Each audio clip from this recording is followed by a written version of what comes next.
testify. You've been good to me. You never left my side. Always been there for me. You are the source of my life. And with all I do, I owe my everything. My everything to you. Never go through one day. Without your love to guide me. Without you here beside me. You are the source of my life. All I do. And with all I do, I owe my everything. I owe you everything. You never go through one day without your love to guide me, without you here beside me. Some friends may come and friends may go. You always let me know that I'm never all alone. Through the storm, through the rain, through my darkest days, you said I trust in you, lean on you. You ease my troubled mind. If I could tell you what you mean to me and what you've done for me, say you are the air I breathe. I've gotta testify. You've been good to me. You never left my side. Always been there for me. You are the source of my life. Source of my life. All I do, I owe my everything. I owe everything. Never go through one day without your love to guide me, without you here beside me. You are the source of my life. Source of my life. I owe my everything to you. I could never go through one day without your love to guide me, without you here beside me. I thank you, Lord, for thinking of me, to see my road and to change my life story. Even though I can't see what you have for me, just give me the courage to do all that you need. Follow me and to lead me on. Always strength to carry on. I owe you my all. Oh, yes, I do. Oh, you are the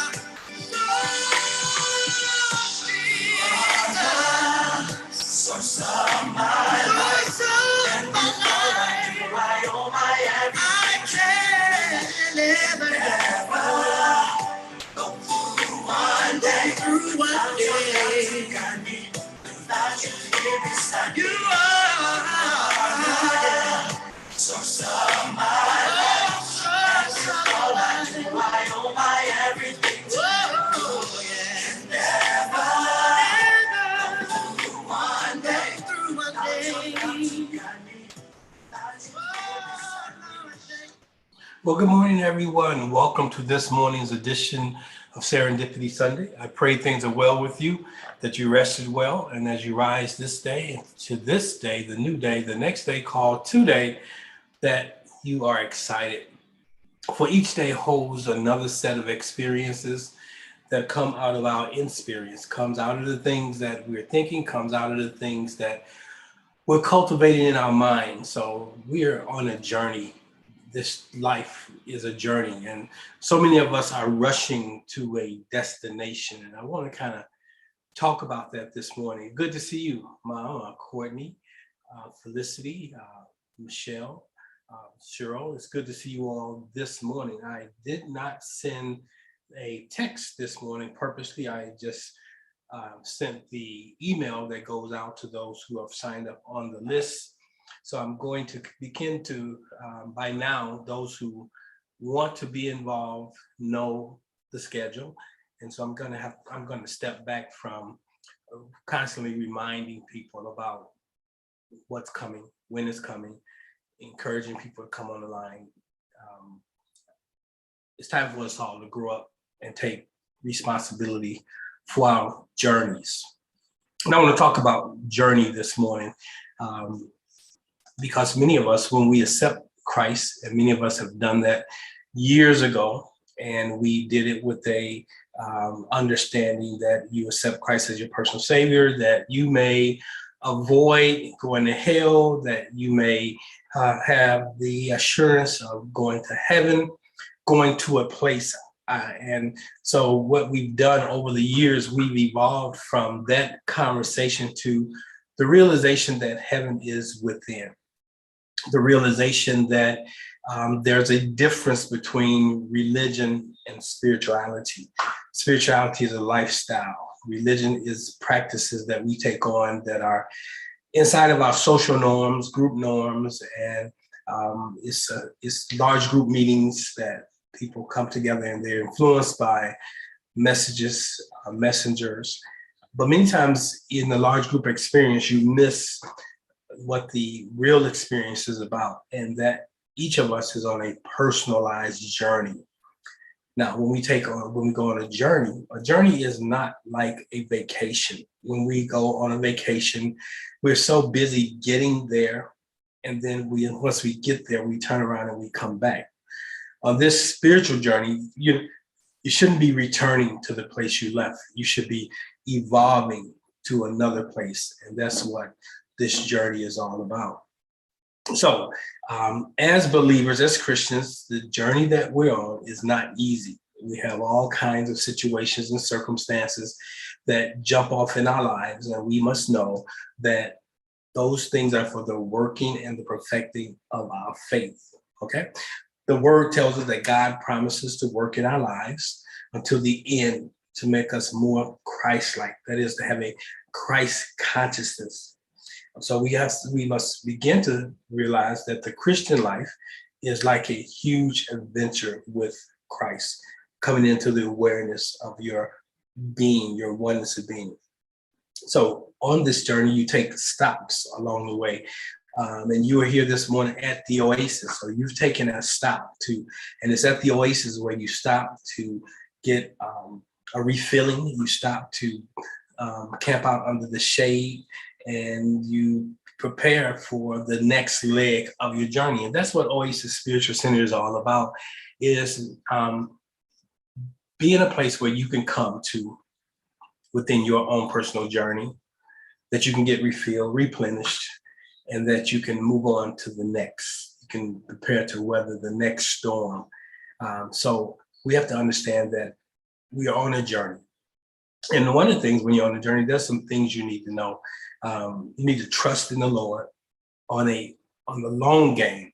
Many people are in it for the short haul. They're in it for what they can get. Many times when you listen to Christians, the conversation is all about what they can manifest, what they can create, what they can experience beyond the contrast that they're inside of.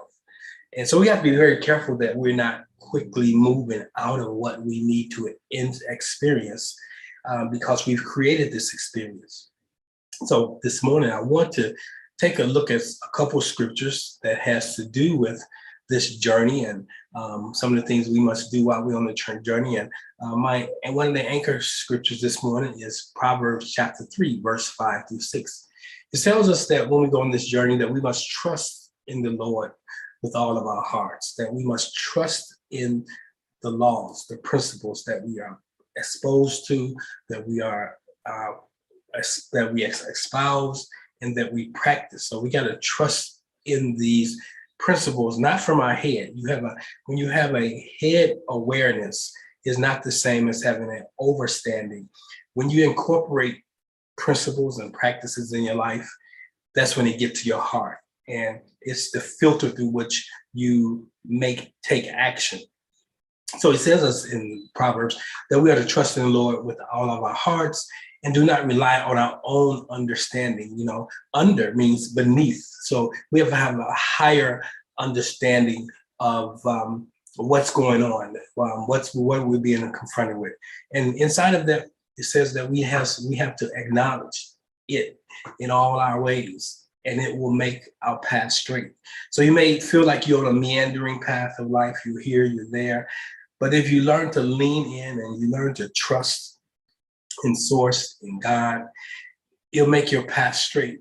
What Jeremiah 17:7 is another scripture that it says, blessed is the man, the woman that trusts in the Lord and whose hope is the Lord. And see, somebody this morning have been trusting in others, been trusting in humans, been trusting in what you can do. But it says trust in the Lord, trust in the laws, trust in the direction that source has given you, and you'll find hope therein. So this morning, one of the things I wanted to have us begin to look at is the journey that we are all called to be on. And it's this journey that many of us have failed to really embark upon, because we think that just being saved or attending a church is all there is. You know, I have a course coming up here in about a month. I was going to do it starting yesterday, but I gave it some thought. This time of the year, people are just caught up in wrapping up the year. They're caught up in the holidays, Hanukkah, Christmas, Kwanzaa, all of these cultural things we get caught up into, the hustle and bustle of the season, and you really don't have time. So when you go on this journey inside, you have to make space. And so one of the things that in this journey that I hope you all will join me in the month of the January, starting this first Saturday in January and running for 4 consecutive weeks, is this journey of envisioning. Now, inside of envisioning, we're not talking about what we want. That's visioning. That's what our lower self says. Hey, I want this. Maybe we saw a commercial, or maybe you saw something throughout your travels that you said, I want that. But I want you to consider that the journey starts with identifying what is God's vision for itself through my life. Now, notice that I said itself through my life, because God expresses in the earth through each of us. He expresses through myself. He expresses through Michelle. He expresses through Felicity. He expresses through Cheryl. He expresses through my mom. And he expresses in an authentic way that's very different. All our aspects, we see a reflection of God as we look upon someone's life. And so what we have to do is make it a personal journey. You know, sometimes we go on a quest and we go as a group. But when you talk about your spiritual development, it's not a group activity, although we may have a universal principle that is to be practiced. But when you bring it down to your life level, it's going to play out very differently. So one of the first questions you want to ask as you begin to embark upon this journey is, what is God's vision? So what does God see for me, for you?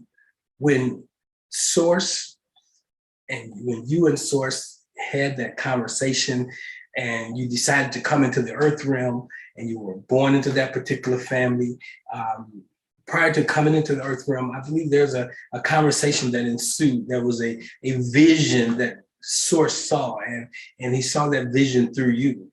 And so it says, okay, I want to come into the earth. I want to have these experiences. I want to have these expressions. And what happens is when we come into the earth, we move far away from that original contract.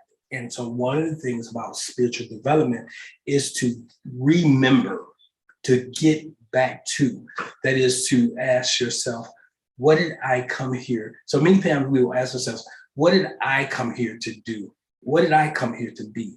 And that's not the right question. The question is, what is God? What did God want to come here to do and be and experience through me, through my life? Okay. What is its vision for me? Okay. For itself through me. God cannot experience this realm except it does it through an individual. Okay. What does it look like? Does it have a sound? These are some of the things you want to ask yourself when you're having this conversation with God. Does Source have the liberty to fully explore through you? Now check that out. Does God, Source, the creator, divine intelligence, have the liberty to fully express itself through you? Another way of saying that is, do you allow its will to be done? So when you look at Jesus' life, he says, thy will be done on earth as it is in heaven. That is, through my body, through my person, which is created from the earth, your will is done. Okay? What is done in the heavens is done in the earth, as above, so below. So the source have the liberty to fully express. So as you go on this journey, you want to ask yourself, as you prepare for this journey, am I really willing to allow divine intelligence, source, to work through me as me?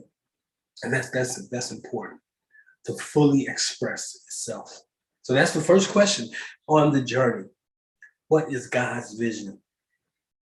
Many of us, we have our own visions, but we know the word says, many are the plans of man.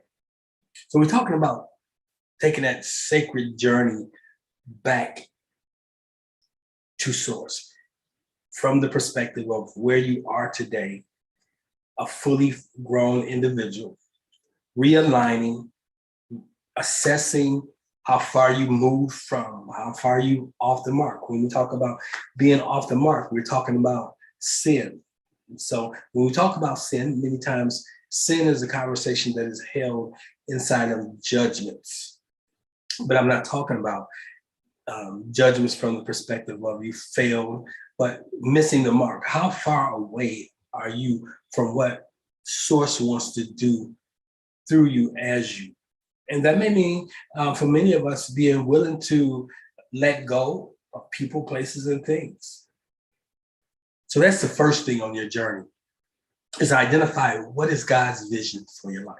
And when we go into this upcoming webinar, masterclass, we're going to drill down into that. The second thing on this journey that you want to ask is, what must I become?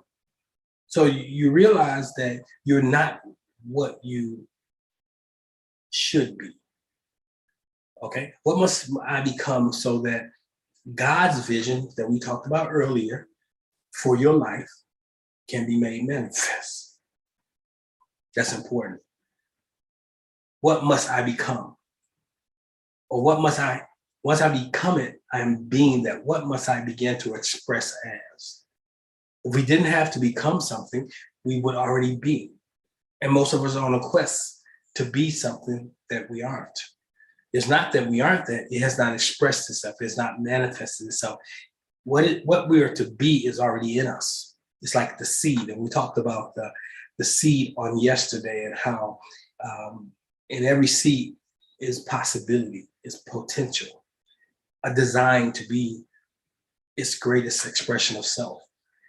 And its greatest expression of self is not just being the seed, not just living with or as potential, but expressing as potential. So what must I become that I can express as my fullest potential? And your potential is what God has designed you to be. So inside of that, you have to deal with the question like, what must I change? And we know change is difficult. We as human beings do not like change. Many times we stay in relationships, we stay on jobs, we continue to do things that don't represent our highest and greatest good, but the fear of the unknown causes many to stay in less than perfect situations. Okay, so what must I change? And part of what must I change is you're looking at, what do you need to grow? So when we're on this spiritual journey, it's a journey that we have situations that allows us to grow, allows us to strengthen ourselves in certain areas of our life. So when you have a contrast, you have to understand that that contrast works perfection in our lives. That contrast, example, on the last few days, and I'm very transparent. I tell you that I don't get sick. It's been 40 years, since 30 years so since I really have been sick. And the last few days, I'm not sick, but I feel something very different in my body. And when I went inside and I began to ask myself, where is this coming from? Or what am I doing different? And one of the things I continue to be captured in the possibility of this pandemic, the possibility of experiencing those things. So I'm in a continual awareness of doing the things or keeping my attention away from the thing I don't want to experience. People pull you into this conversation about COVID. They pull you into this conversation about sickness and disease and the human condition. And you have to be very careful that it don't plant the seed of doubt. And so for me, the last couple of days, it's really have been inside of my intentions, getting quiet, affirming what has happened in the past, meaning how that the power of healing have worked in my life, and even before there's a full manifestation of whatever it is. So I'm not giving much thought other than my body is saying, maybe I need to slow down, maybe I need to get rest. And so I'm going to do those things. But while I'm doing those things, I'm very conscious of my thoughts, and be it according to your belief, be it according to the seeds that you're cultivating. So I'm cultivating seeds of wholeness in my life. And so when we talk about what must I become, and once you get to that space, how to maintain that space, because the world is always trying to pull you back to where they are. So I'm still practicing, I'm still applying the principles. One of the things we do during the course, the master class, is we begin to develop I am statements, okay? We have an I am exercise that oftentimes we are defining ourselves in a limited way. And so we have to get to the place where we don't define ourselves as I am a male, I am a female. We don't define ourselves as I'm Black, I'm white. We don't define our true selves from anything that is temporal, but we define ourselves as the oneness of being with I am God manifested in the earth. And so when we go on this spiritual journey, it's getting back to that truth. I know sometimes we say that I am God, but we say it in a very what I would like to say aware. You can be aware of something, but you're not practicing it. You're not taking it to heart. You know that it is a principle, so you espouse it, but you have really not integrated that idea that you are God, that you have the ability to create, that you not only have the ability, but you are creating, and many of us are creating the lives we live by default. You got to get comfortable with identifying with source, beyond God, beyond something outside. Get comfortable with identifying that source is expressing as itself through you, as you. That's why Jesus could say, when we read the scripture, it says, I and the Father are one. And you have to get to the place where you can say, I and source are one. There's no duality, there's no separation. It's not over there and you over here, that there's a oneness of being. If you abide in me, and it says, if my word abide in you, you abide in it. You can ask what you will. I mean, basically what it's saying is that when you learn to abide in the idea that you are God and God is expressing through you as you, then you have the ability to do all things. It's, the scripture says, I can do all things through Christ. This God awareness, this consciousness that we have. So when we talk about the envisioning process, we're dealing with what is God's vision, not our vision. We're talking about what must you become. That is, what haven't you expressed as yet that you need to express as. And then we look at, in one of the other modules, I think the third week, we're dealing with what must I release. Many of us are holding on to things that have left us, but we're holding on to them in our minds. I told a story on last week about two monks who were given to this life of no indulgences, drinking, smoking, all the things that monks do. And even no encounter with women. They didn't look at women, they didn't touch women, they didn't have nothing to do with women. So these two monks were on a journey. They were walking back to the monastery, and they came upon this young lady who wanted to get to the other side, but there was a river, and she had a lot of fear going on within her, and they observed it. And the one monk just picked her up and proceeded to cross the river. And when they got to the other side, he put the lady down, and they kept going. But for about the next hour, he realized that his fellow monk was kind of perplexed, and he wasn't talking, and he stopped and he says, "Wait a minute, is something wrong?" And then the monk that didn't carry her across said, "Yeah, there's something wrong. We're given to not touching women, not doing that, and you carried that woman across that river. You touched her." And the one monk said, "Well, I may have carried her across the river, but we're 5 miles past the river, and you're still carrying her in your mind." Yes, that's the story that you need to think about. What are you carrying in your mind? What experience has happened that you're still carrying that you need to release? What must you release in order to create a space? See, when you release things that are occupying the space that source wants to occupy, you make space for source to show up in a big way. So we need to begin to ask ourselves, what must I let go? We live in a day and age where people are about amassing things. Even myself, I purchased my home back in June, and in my mind's eye, I saw what I wanted to have in my space. And as the things begin to materialize, now I'm asking myself, okay, am I there yet? What things do I need to bring into this space that represents source in this highest and greatest good? And I'm finding that less is more. Sometimes we just accumulate things. And our lives become all cluttered. Our homes are cluttered. So cluttered that we can't find the things that are essential to us. So what we have to do is unclutter our minds. We have to release the things so as you go on a journey, it's like a hiker or a mountain climber. At the bottom of the mountain, they start out with a heavy pack. They got everything in the pack.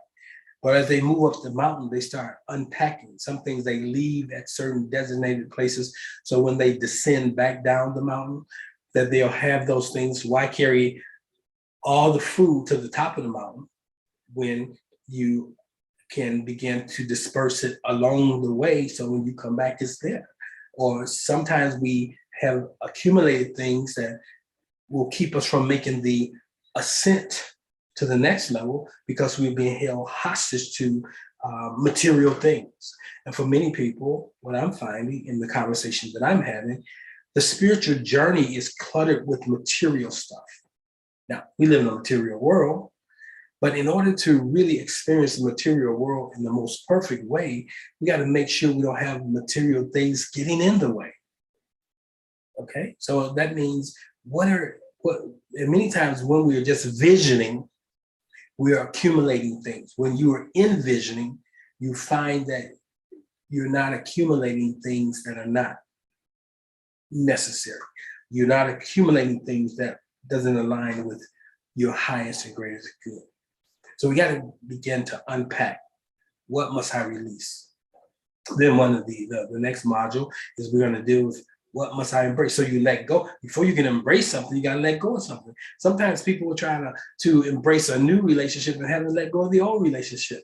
That old relationship gets in the way, that thing that perhaps caused you and that person to break up is still very much part of your experience. And so when you're engaging your new person, as soon as they say that keyword, that buzzword, do that particular thing, you automatically go back to dealing with your new person from the perspective of your old person. So before you can embrace something, you got to let go of something. That's why we make the space. That's why some things have run their course in our lives. You let them go. and then you embrace the new.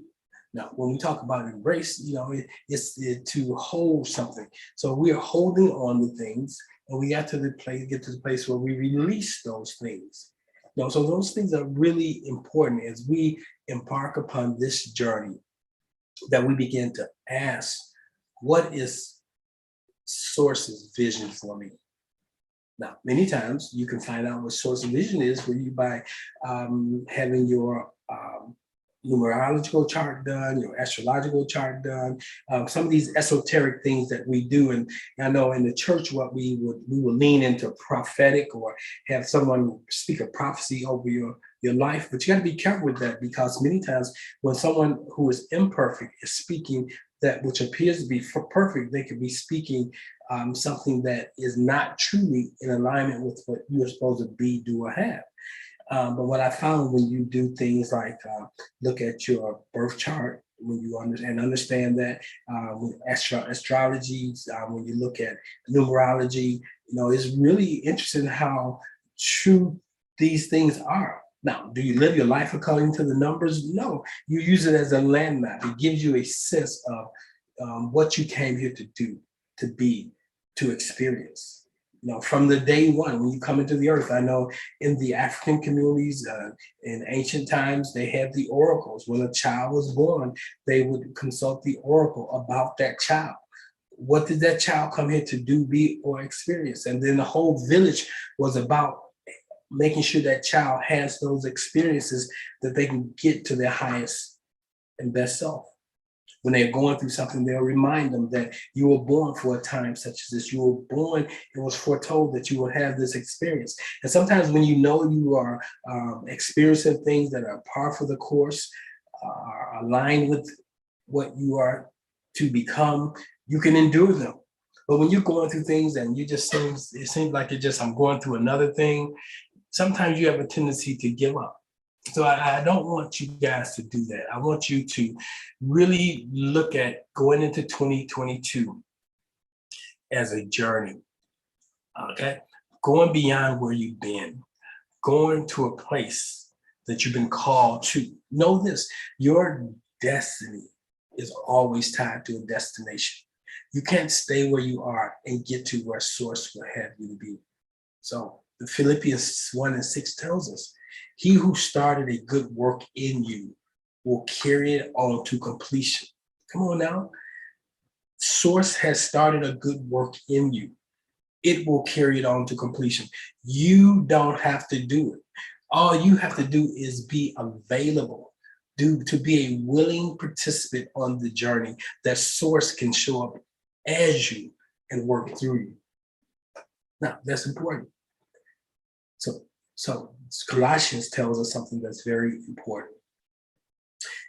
Colossians 2:6-7 tells us, and now, just as you accepted Christ as your Lord, you must continue to follow him. And that's where the big divide is. Many times people they make this statement that I accept Christ as my personal savior, but they never start the journey, okay? They get in the room, but they don't start the process. They don't get the onboarding completed. Let your roots grow down into this Christ consciousness. Let your lives be built on this level of awareness, the oneness of being. Then your faith will grow strong. Come on, it'll grow strong. Because many of us, our faiths are growing weak because our faith is built on human intellect instead of being steeped inside of the intuitive guidance that comes from the Source within. So then your faith will grow strong in the truth you were taught, and you will overflow with thankfulness. That's Colossians 2:6. I want to end this morning with just letting you know, you're going to go through trials and you're going to have obstacles. Okay? It's like going to the gym. You don't only, your trainer, when you go to the gym without a trainer, you do what you want to do and you don't push yourself. But in Earth School, life is your trainer. James 1:2-4, it says, consider a great joy, my brothers and sisters, whenever you experience various transitions, challenges, contrast, trials, knowing that the testing of your faith, what you believe, produces endurance. But endurance must do its complete work. You got to stay through the entire process so that you may be mature, that you may grow and complete, lacking nothing. James 1:2-4. I want you to read that. I want you to meditate on that this week. Awesome. So we're right at the bottom side of the hour, and I just wanted to stop in this morning. And Serendipity Sunday means something good and unexpected. And so we're talking about the journey. The journey that we're on is the journey within. Now, I give you an assignment. If you can, find the movie, The Wizard of Oz. I know many of you have seen it. It's been years. I want you to look at the movie and tell me what you come away with. The Wizard of Oz. You can find it by going to YouTube, and you watch it on YouTube, or you probably, if you have one of these channels, you can go to the channel and type in The Wizard of Oz and look at it, okay?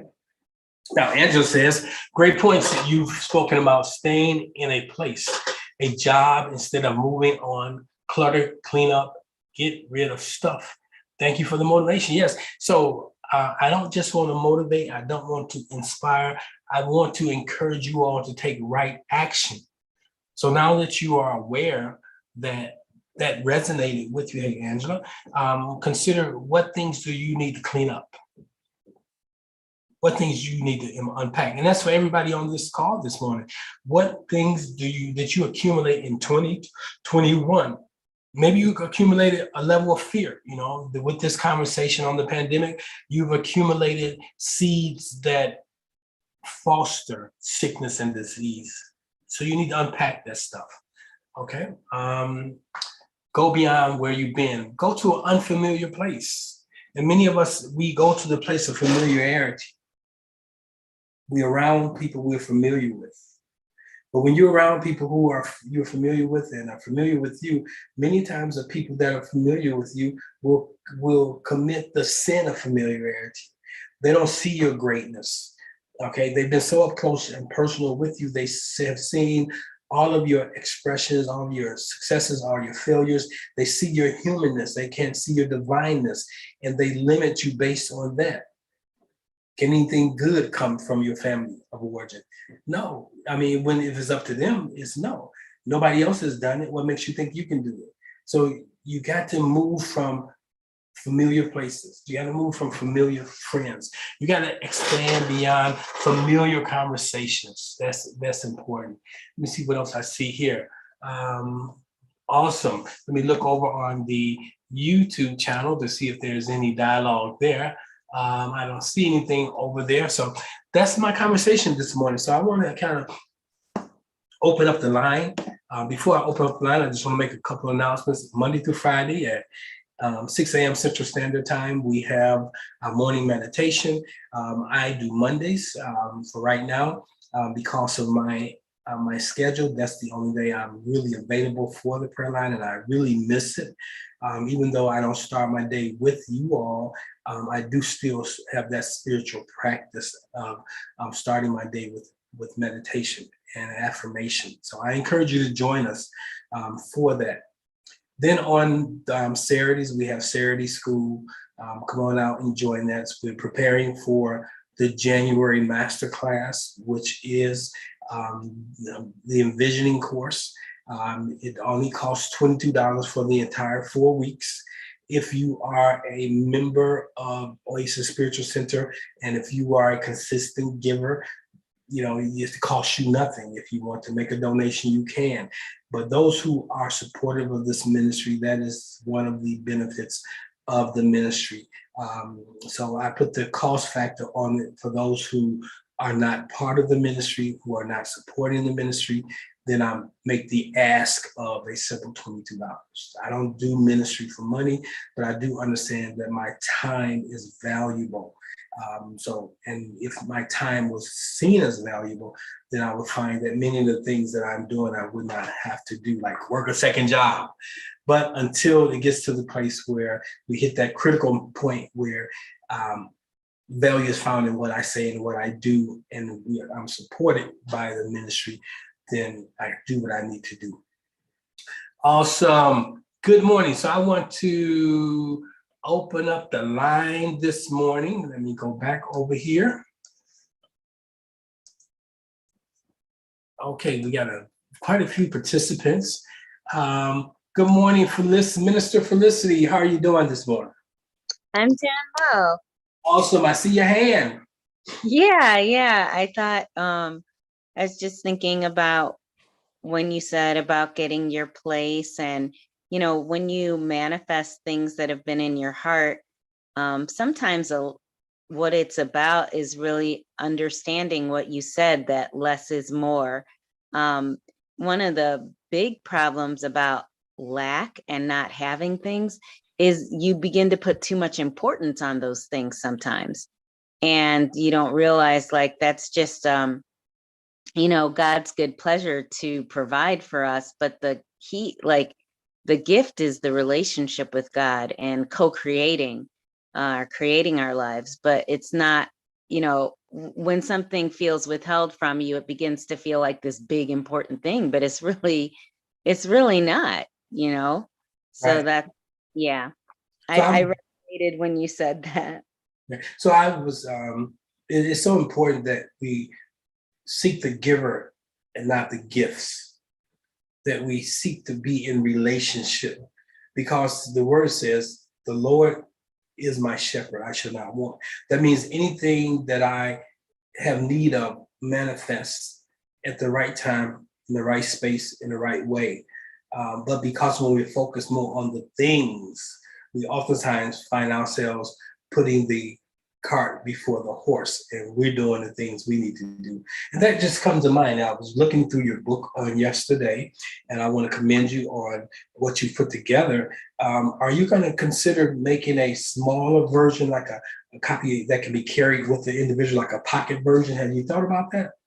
No, I hadn't thought about that. I mean, it certainly could be because a lot of the pages are short. So yeah, I would. Here's why. Yeah, because I was saying this is something great that people can carry with them, because many times people have these things, like they'll start their journal in the morning or at night, but sometimes it's important to have that with us all day, so you can pull it out in the midst of a situation and maybe reflect at your lunch hour. So I just felt in my spirit to share that with you as another offer that you might consider. Thank you so much. Okay, want to talk about that? What's the name of your book? It's called Thought Garden, and it was cool that you were talking about gardening yesterday, and really, relating that to our inner life and cultivation. So yeah, these are a lot of thoughts that jumped off in me when I committed to coming to Oasis Spiritual Center.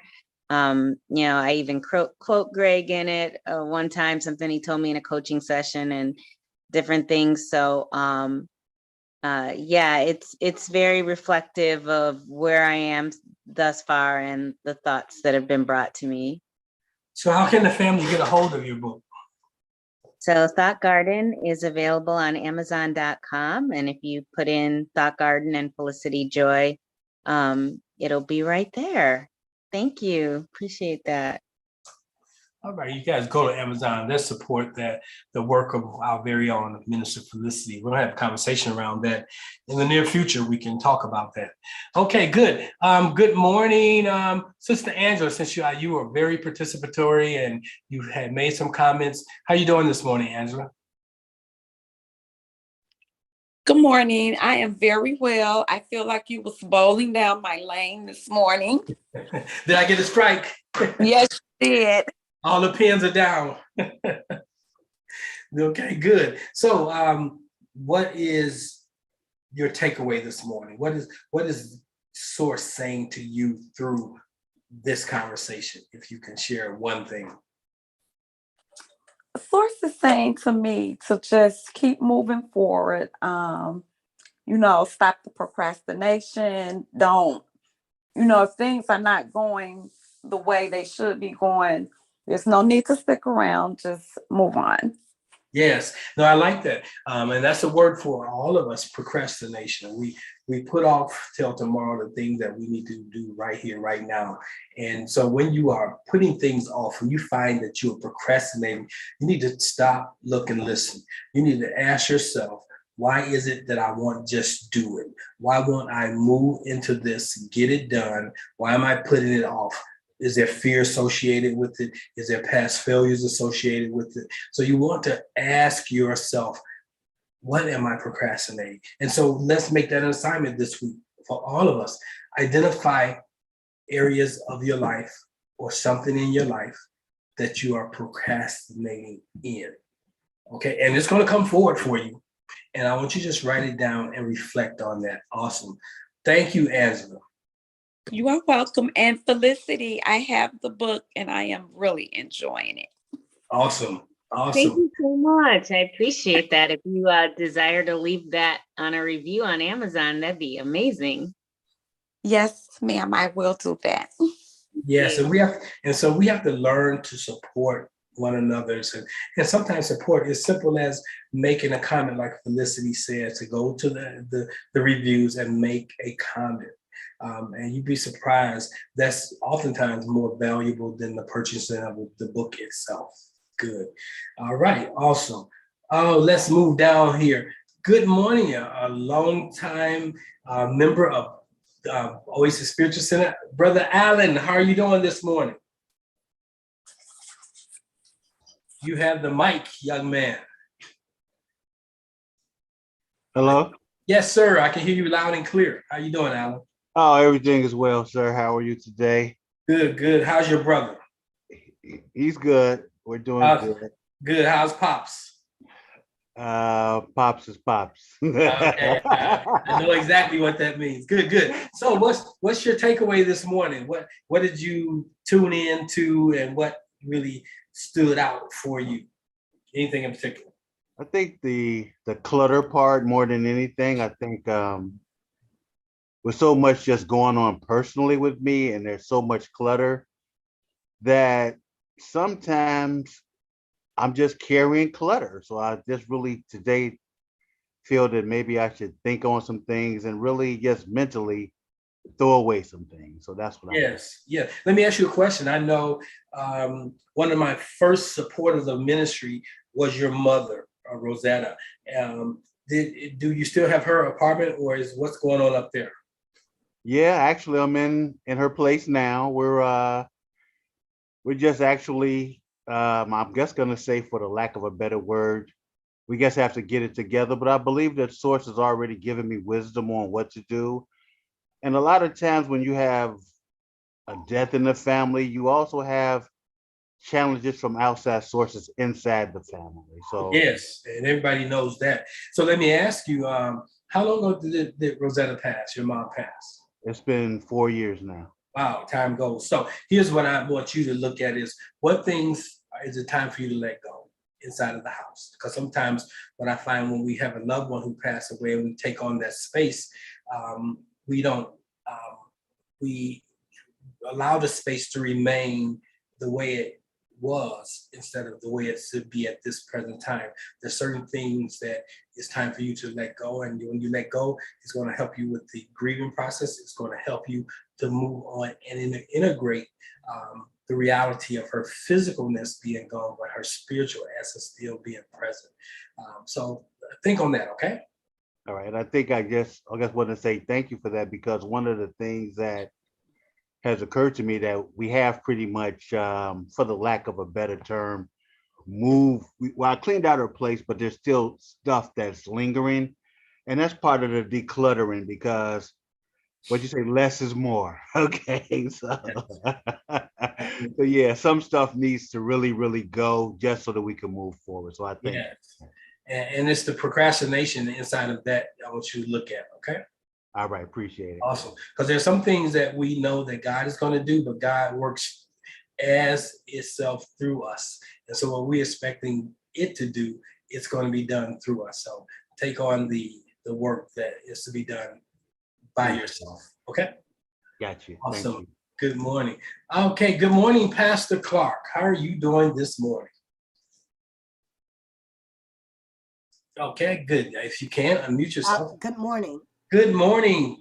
Good to hear your lovely voice. All is well, and it's just a beautiful day, and I appreciate the topic of looking at what we feel we must hold on to and then release that which is no longer necessary. So thank you for this talk.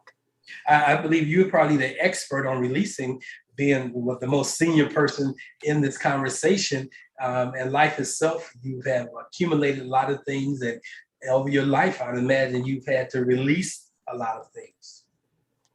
And the major thing is that I have to release the old worn out thoughts that worked 20, 30, 40 years ago may not necessarily work in today's circumstances. So to me, it's that renewing of my mind, being transformed so that I can live each and every day as God intends, rather than being selfish and just wanting my way. So life is good and it continues to get better. So I love this life each and every day, and I'm learning each and every day. So I thank you for your ministry. And we thank you for being part of it.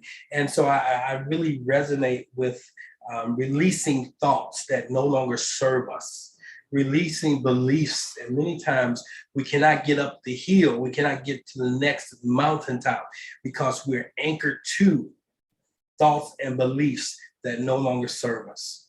And we see religion. At one time, I considered that God was just watching every move that I made and judging me and causing great fear. And then I released those over time into knowing that God is a loving companion and that desires the highest and best good for me.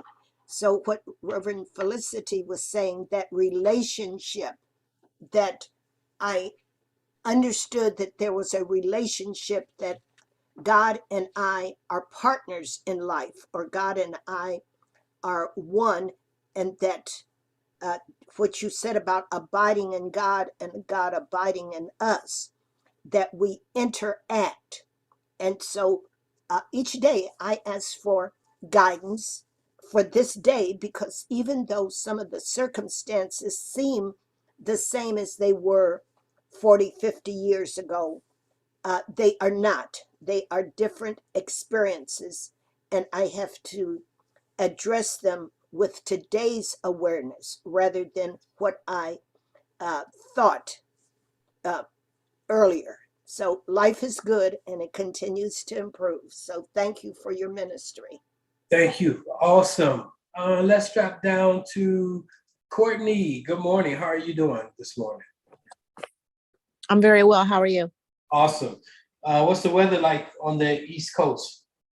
It's a little gray, but it's okay. It's probably, I would say, I haven't been outside yet, but I would think it's probably in the high 50s, low 60s today. I think when I looked out the window this morning, we got a little snow, I believe. Wow. Yeah, wow, good. And we're nowhere near that. Yeah, good. Well, it's coming your way. Awesome. So what is the takeaway for you this morning? The takeaway is to just, more is confirmation that the relationship part of this journey is just so important. I used to think that I can manifest things and that I could leave God out of it because, God is a process, and God, involves timing and a certain way that was higher than my ways and thoughts that were higher than my thoughts. And I didn't want any part of it until life quickly showed me that the relationship part is essential. and that it went from me manifesting things to being shown a vision, and then allowing God to produce those things through me. And that's what true manifestation is the allowing, and then the unfoldment of the process, and then also the changing of who you are. When you acquire things, there's no need for you to change. There's no need for you to grow. You can do that all day long and not grow. But when you're manifesting and you're bringing things from the spirit realm into the natural that God had placed upon your heart, there are changes that are required in order for you to be able to experience those things. So I'm just thankful that, for the awareness of the importance of the relationship, and I'm just learning so much about the love and the compassion of Source within me. Yes, that goes along with what Pastor Annie was saying. We were originally given a view of God as this entity that's out there, up there, looking down, judging everything we do. And as a result of that, we find ourselves living in fear and don't want to make a mistake or a misstep. So good. And then when we talk about manifestation, here's what I want us to really be aware of.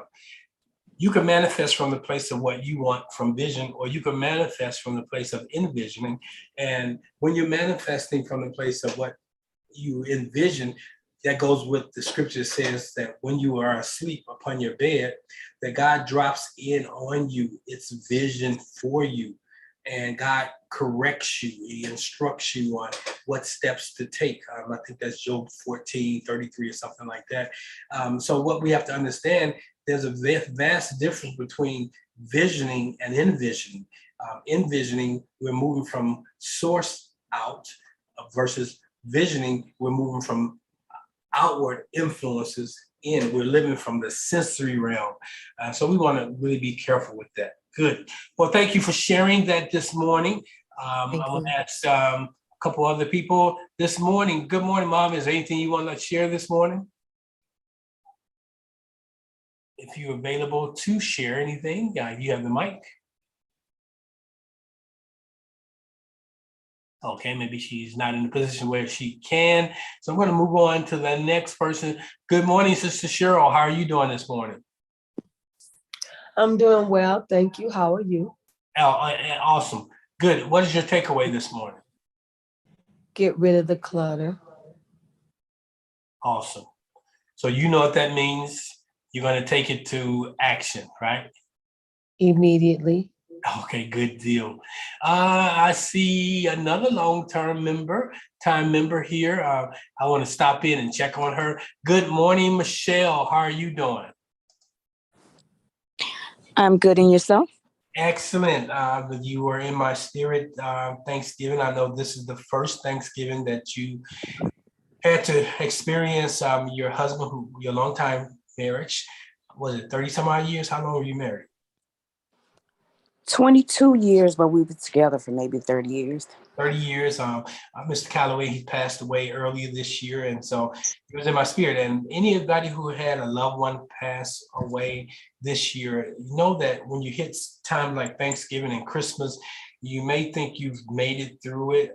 You've gone through the grieving process, but you're going to have some visitations. You're going to have some things that come up. So I just wanted to stop by this morning to check on you and let you know that if anything I can do is pastoral support, you know how to make the call, right? Yes, thank you. Awesome. So what was one of the biggest takeaways for you? What did you say, man, he's talking to me? Was there anything? About the uncluttering, because when I was married, I was so dependent on my husband, and now I have to let go of the old me and create a new me. Come on now. So many thoughts and so many unfamiliar things came with his death. Like, I didn't even know nothing about this house, like who the mortgage was with, how much was owed. I didn't know anything. I didn't even have to make my own bed. That's how much dependent I was on him. So now, creating the new me, I have to be aware of all these things now. Mm. Mhm, mhm. So well, first, I want to say thank you for being transparent and sharing that, knowing that you had an old school marriage. Calloway was a man who took care of all the business. He did the things, and now you're at the place where how you depended on Calloway. Now you need to lean into the relationship that you have with Source, with God, and you'd be surprised that things will unfold in such a beautiful way. So I would love to have a deeper conversation with you on how to create the new you. So I think if you are involved in this upcoming course, the Envisioning course, it'll be a great start, because sometimes when we get in relationships with individuals for long terms, we lose a sense of self, and that happens a lot in marriages because we become enmeshed.